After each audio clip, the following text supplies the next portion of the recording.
Alright, we're going to start this week's lesson by taking a look at the SolidWorks anatomy, understanding some of the terminology that you'll hear me use through the video and kind of point you in the right direction of where to go to see that sort of thing.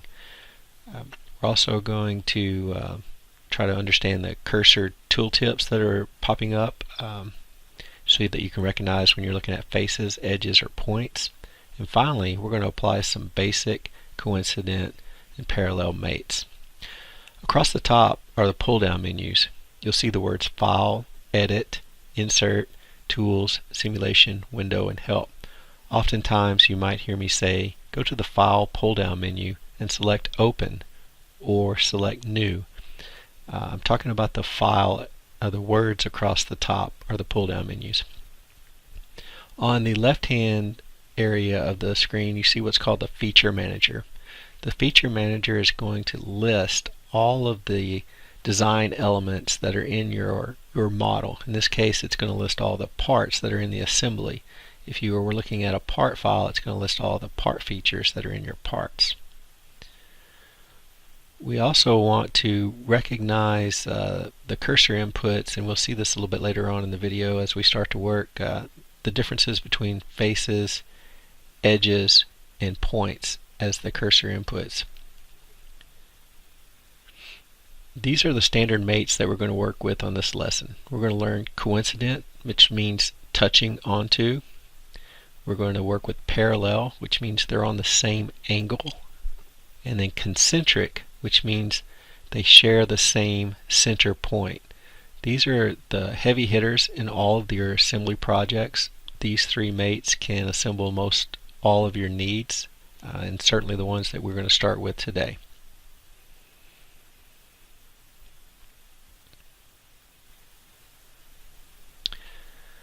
So we're going to go to the File pull-down menu and select New, and we're going to start a new assembly. I'm going to browse to my Tetrix folder and select the 416mm bracket. Left click to place the bracket in the drawing editor.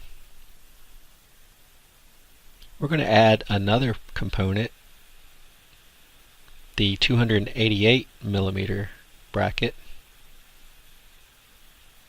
And I'm going to left click to place it in the drawing editor as well. I'm going to zoom in and take a look here.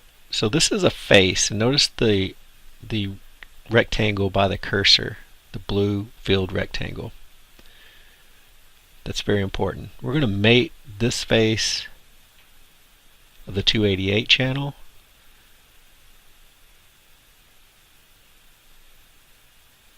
So that's a face, and the cursor input, that's an edge, and that's a point. So be really conscious of what your cursor input is telling you that you're selecting. So we want to mate this face of the 288 to that face of the 416, and we hit the green check mark to apply that.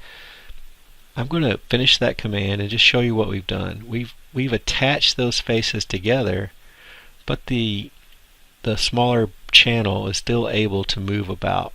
We only have eliminated 1 degree of freedom. So the next mate we're going to use is going to be concentric. We're going to align the holes that are used to mount these parts.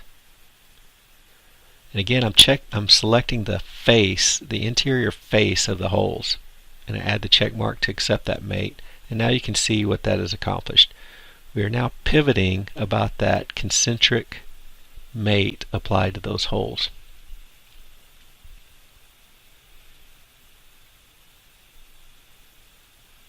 I'm going to create another 416 channel by selecting the existing one, holding the control key in, and dragging. Now be sure to let go of your left mouse button before you release the control key to make the copy of the part. I'm going to mate the faces together again. And in some cases you'll need to flip the mate alignment so that you have them oriented the way that you desire. Because we haven't mounted the holes yet, it doesn't really matter which way that channel is turned. When we determine which hole to align will dictate the orientation of the opening of the channel.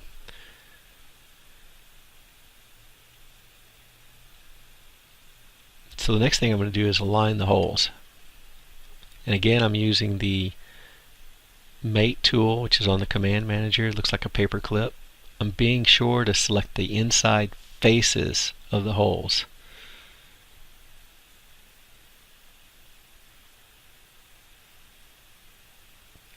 And the default will be concentric.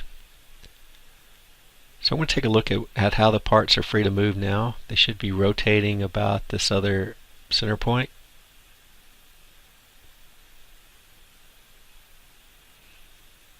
So now there's 2 pivot points.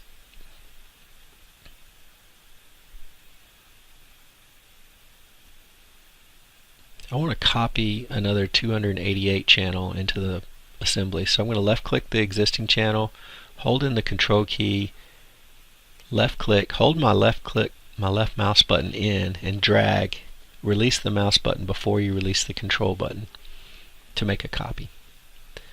And again, I'm going to use concentric to mount the faces together, face to face. And I may need to flip the alignment.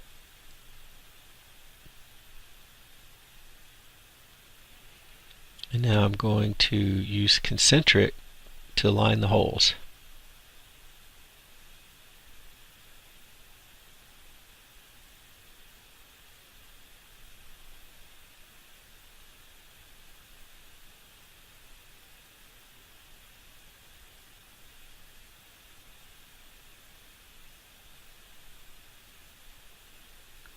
So now we have all the holes aligned, we have all the faces aligned, but our part is still not fully defined. It's still able to adjust or pivot around those points because we're not square. We're not maintaining those 90-degree angles in the corners.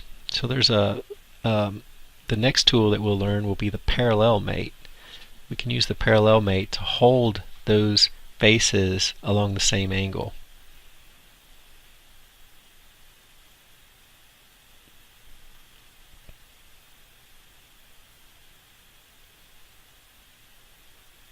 So by selecting these 2 faces and accepting that parallel mate, now our frame is square, fully defined, and unable to move about the any of the axis or the pivot points. So this is what we're looking for. Now I'm going to add the motor mount brackets. So I click the insert components, and this time I'm going to push the pin in on my insert components tool, so this will allow me to make multiple copies at once instead of having to do the control and drag thing. So I want 4 motor brackets. We're going to use the same 3 mates to place these motor brackets on the underside of my frame.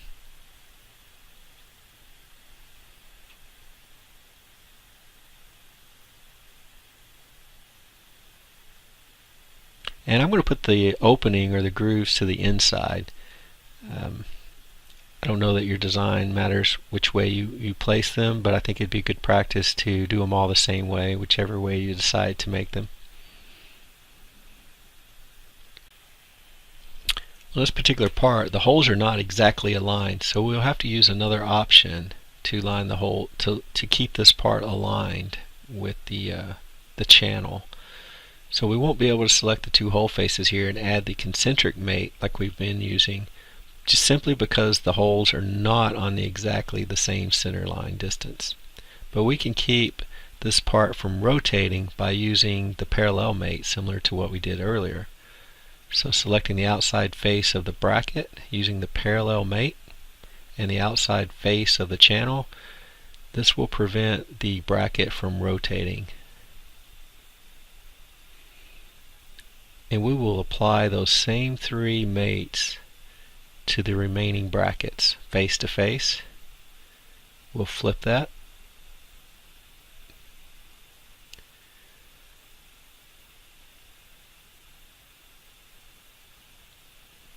Concentric between this hole and the first hole.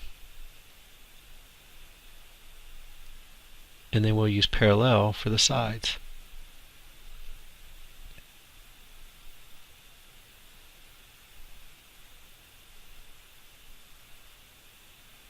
We'll do the exact same thing again.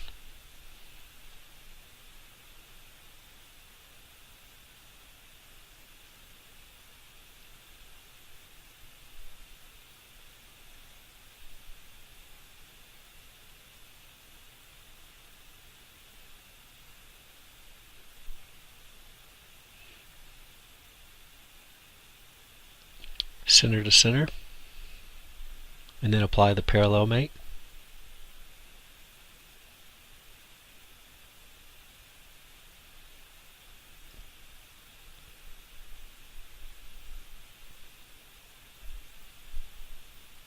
And one last time, face to face. I'm going to flip the alignment, accept that. Choose the inside face of the hole.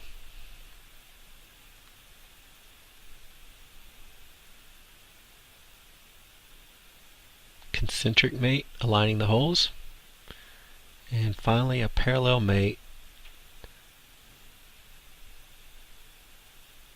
from the face to face. And in this case I'll need to flip this parallel mate. So we have the basics of our frame completed, and at this point, using these three simple mates, you can add virtually all of your components to your bot, to your training bot in this case. So hopefully this will get you started in a good direction. Replay the video if necessary, and slow it down and try to get everything you need. But I hope this gets you started in the right direction, and you guys have my email address and my contact information. I'll certainly keep supporting you however I can. Thank you.